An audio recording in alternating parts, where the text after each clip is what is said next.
यदि ह्यहं न वर्तेयं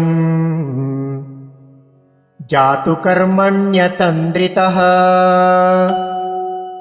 मम वर्त्मानुवर्तन्ते मनुष्याः पार्थ सर्वशः।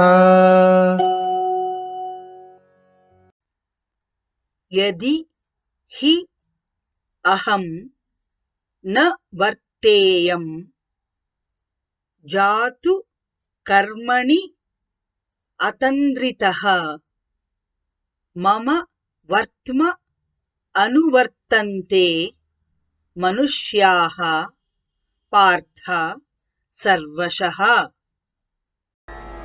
यदि ह्यहं न वर्तेयं जातु कर्मण्यतन्द्रितः मम वर्त्मानुवर्तन्ते मनुष्याः पार्थ सर्वशः। यदि ह्यहं न वर्तेयं जातु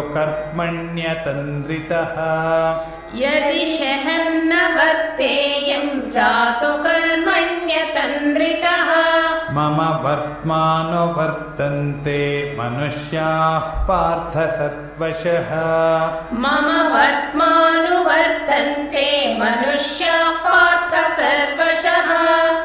यदि ह्यहं न वर्तेयं जातु कर्मण्यतन्द्रितः मम वर्त्मानुवर्तन्ते मनुष्याः पार्थ सर्वशः।